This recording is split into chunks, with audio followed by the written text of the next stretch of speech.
Class is now in session. I'm Professor Hockey, and today we'll be discussing Game 3 and the final game of the Sharks Rookie Faceoff Tournament. I want to take this opportunity once again to apologize for the lack of upload yesterday. I was actually at my brother's wedding, so I was unable to watch yesterday's video, but from what I've heard and from what I've seen, it was yet another one that was successful for the San Jose Sharks, and here today it was no different. The Sharks took on the Colorado Avalanche and won by a score of 6-3.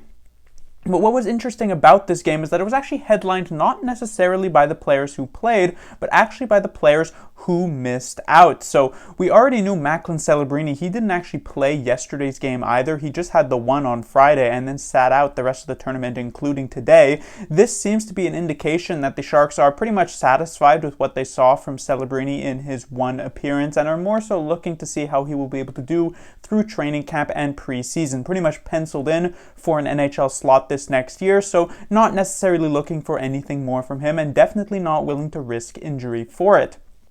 For Will Smith, another player who did not play today, he was, though, in the lineup yesterday, which I would think makes some sense. On Friday, he was okay, certainly not bad, but perhaps not at the level that some were expecting from him, and so he was given another opportunity yesterday, and of course, like I said, I did not get to watch, but from what I heard, Will Smith was quite good, and so with him also likely having a penciled-in spot to the NHL, the Sharks, not wanting to risk any injury, also have him sit this game out. But there were a couple of other forwards as well who perhaps don't have those NHL aspirations this season, or if they do, it's a bit of a long shot. That is Colin Graf and Ethan Cardwell, both missing tonight's game as well. In the case of Colin Graf, we do know he is the only player on this team, or the only forward, I should say, with some NHL experience, having played a few games at the end of last season. He was quite good, one of the Sharks' better forwards in Game 1, and from what I've heard, also one of the Sharks' better forwards in Game 2. So it seems, now coming into this third game, they didn't really need to get a very good look at him again either. Going into this next season, Graf will be one of the best players on the AHL, or in the AHL with the San Jose Barracuda, or he could perhaps have that outside shot of making it to the NHL. It's going to be very, very tough. You take a look at the Sharks roster, especially in a world where Logan Couture is healthy. He's likely still at least behind a couple of guys, but if he was actually looking to make an impact with the Sharks this next season, it definitely would start with a strong performance in the Rookie Faceoff Tournament, and it's hard to argue that he wasn't really, really good over these first couple of games. The reason he's not given this opportunity for the third one is because he's already pretty much proven himself. When it comes to Ethan Cardwell, we know he is a veteran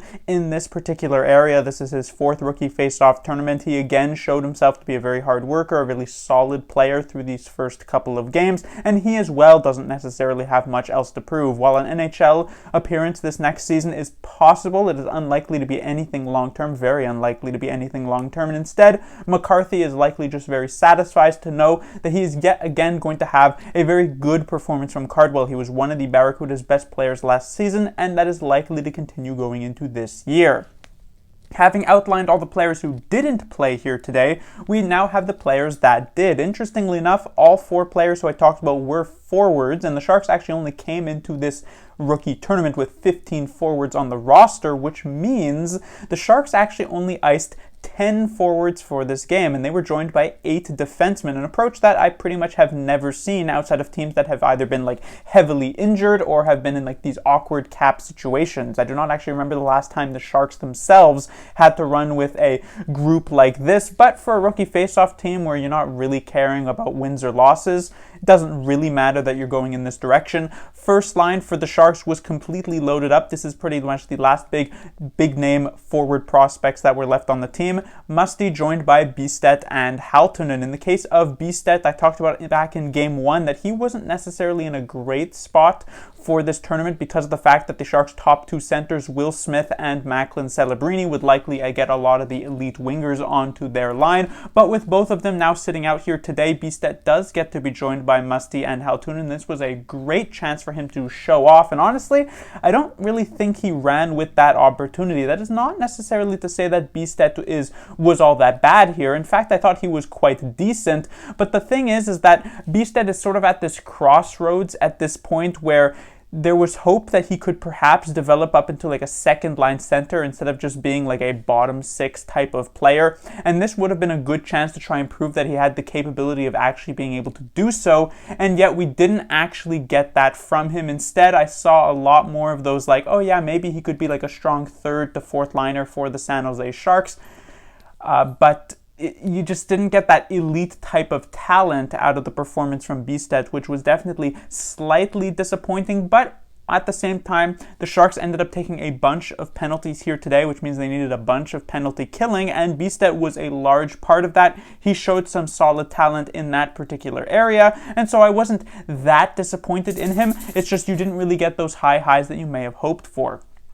When it comes to his two wingers here tonight, we have Quentin Musty. Musty was probably the Sharks' best player on the day, or at least one of them. While it wasn't necessarily an incredibly dominant performance from Musty on every single shift that he played, there were a couple of shifts where you didn't really notice him. When he was on, he was absolutely on point. Musty was able to just move around the ice pretty much completely freely, as if he wasn't even against other players on the ice. He was just making these passes, making these shots happen as though you didn't really think that they could form, and yet Musty would actually create them. And so he was definitely showing off an elite level of talent, probably the most skilled player on the ice for either team here today. And so it was definitely a good build up from a first game for Musty, which wasn't all that fantastic, to a second game where he puts up that hat trick, 4-point performance, really strong offensively. And here today, while the numbers offensively didn't necessarily carry through, obviously he didn't get another hat trick, but he was still really good, scored a goal, got some points, and sets himself up well to try and really compete for a spot through training camp and preseason. Whether or not he can actually get to the NHL is still definitely a long shot, but that 9-game stint to show what he could do in the regular season is technically still an outside possibility. And like I mentioned with Colin Graff, you wanted to set yourself up well going into the training camp and preseason, and Musty has done just about as well as he possibly can. The third player on this line is actually Kasper Halttunen. Halttunen has had great chances thus far throughout this Rookie Faceoff Tournament to show off his capability. First game, he was with Celebrini. Second game, also up there on that top line. And now here, still on the top line for the San Jose Sharks. And yet, Halttunen hasn't really stood out in a super positive light. Admittedly, I didn't get to watch him in Game 2. Perhaps he was really strong there. But in Game 1, he didn't really make much happen with Celebrini. And here, he felt as though he was the weakest link of this third line. He does manage to score. He got the goal that made it 6-3 for the San Jose Sharks. But in terms of actually creating offense for himself, it didn't really end up happening. And he was relying on Bjugstad, and in a more severe case, Quentin Musty, to actually create that offense for him. And so for Halttunen coming into this, it seemed as though there was a bit of a 50-50 of whether or not he'd have to head back to the OHL or if he would be able to make his AHL debut, his professional debut with the San Jose Barracuda. And right now with this Rookie Faceoff Tournament, while I'm sure the Sharks will like to see some preseason games, or at least a preseason game from him, I'm definitely leaning much more to an OHL performance compared to a professional debut, because I just haven't really seen much from him to make me believe he's fully ready to make that transition. And then we get to the second line, and this is where we arrive, because of all the players that have been benched for the San Jose Sharks, we arrive to the players who are more so trying out for a Barracuda role and less so for a San Jose Sharks role into the future. And on this second line, we have Carson Wetsch, Van Roboys, and Granger. To start off with Wetsch, he kind of like with Halttunen has been given some big opportunities. That first game was with Celebrini on that top line, and now here on the second line, while not necessarily the elite prospects, both Van Roboys and Granger have been quite solid, but Wetsch has been pretty much invisible.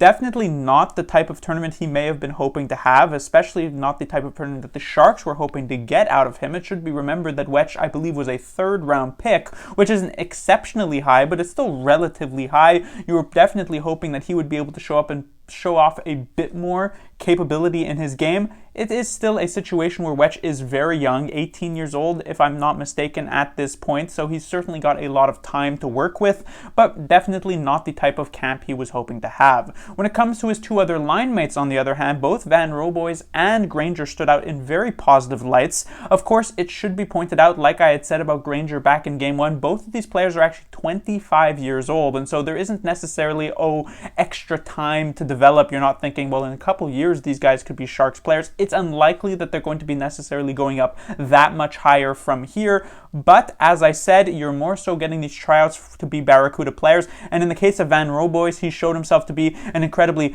big pest on the ice, really getting into the faces of a lot of these Colorado Avalanche players, but also driving the net, making plays happen, being a nuisance in front that allows the creation of some good scoring chances and even a goal that we saw here tonight. So he's definitely the type of player that you would love to have on like a bottom six in an AHL position.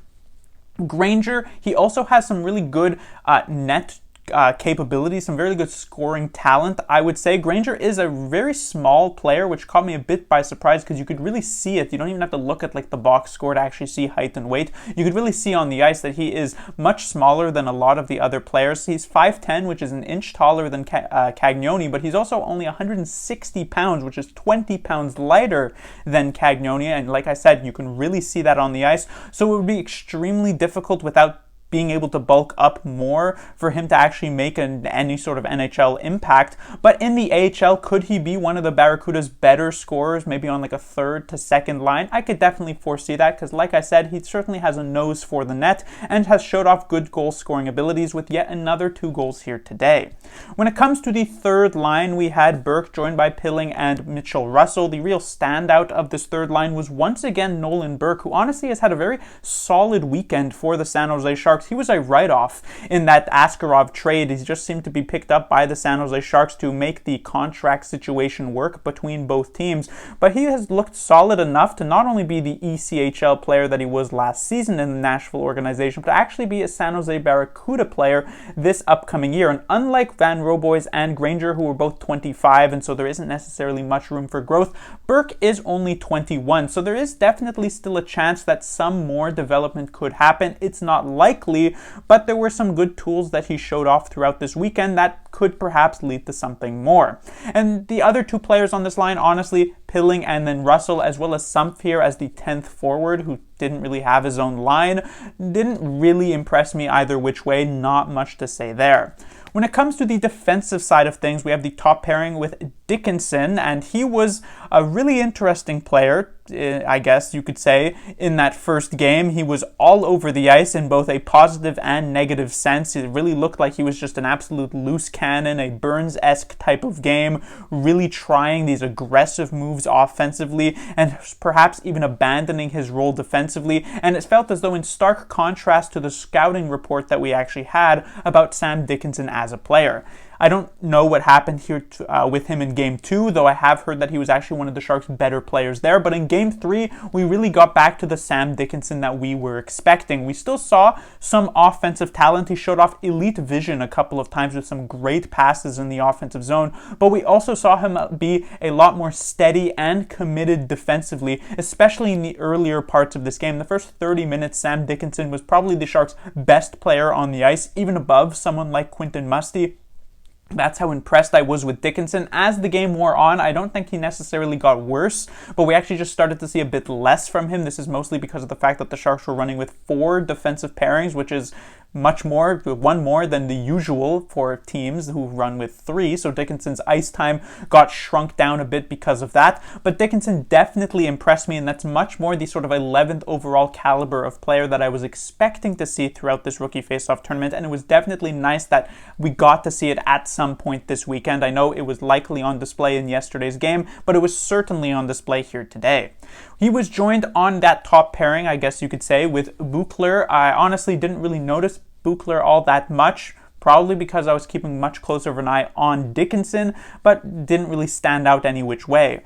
On the second pairing, we have Luca Cagnoni. Now, in Game 1, Cagnoni was quite impressive. I thought he was one of the Sharks' better players on the ice. I used him as the thumbnail for that video. In Game 2, I also heard that he was still very, very good, which is quite nice to hear. In Game 3, I as well once again thought he had a solid game. In the first period, there were a couple of suspect moments. He actually got beat wide by a couple of Avalanche players that led to some great chances on net and required some great saves from the Sharks goaltender this game, Cowan, but then in the second and third period, he improved. He cleaned up in those particular areas. What I really appreciated about Cagnoni, not only the offensive talent, we saw him get a couple of really good shots off, hit a post at some point as well that kept him from getting a goal here today, but what I really liked about his actually defensive positioning, and this is so key for a player of Cagnoni's size to be able to master, because if you're actually chasing after the puck in the defensive zone, this causes you to get engaged in a lot more battles along the boards, and it's not going to be the easiest thing for him to win those. But if you can actually come up with the strong defensive positioning akin to like a Mark-Edouard Vlasic 10 or so years ago when he was back in his prime,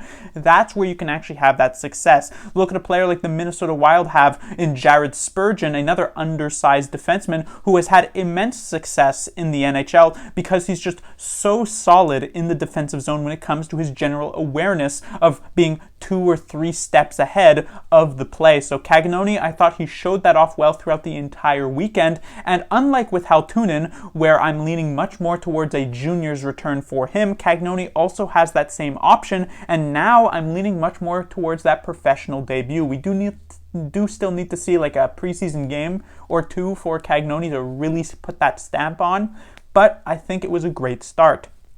His defensive partner today was Colton Roberts. I was not really impressed with Roberts, didn't really get to see much. Again, kind of like when Dickinson, perhaps I was just keeping a much closer eye on Cagnoni, and he definitely steals the show as being the more mobile and offensive guy there, but Roberts didn't really impress me. The next pairing, we have Pooley and Musty. These two were kept together for at least game 1. I don't know exactly the lineup for game 2, but I thought Pooley was definitely pretty solid here. He was already honestly kind of good in game 1. I think he actually raised his level a bit here in game 3, managed to score a goal, which was on a very nice read. You know, we haven't really seen Pooley get involved heavily offensively, so for him to actually make this read to come straight to the net to be able to put in this goal was nice to see. So it shows that he does have that offensive instinct when it is the correct time to do so. Defensively, I also thought he was pretty decent, so a good game for sure for number 77. Musty, I was not impressed with game 1, but I thought he actually showed some decent improvements here today, and he was relatively solid. And then finally, we have the pairing of Haché and Larocque. Larocque had a great start to this tournament. His game 1, I thought this was, finally the year of Gannon Larocque, that he would be able to not only make a big impact in the AHL, but perhaps set him up for a NHL debut, not necessarily this year, but perhaps the year after that.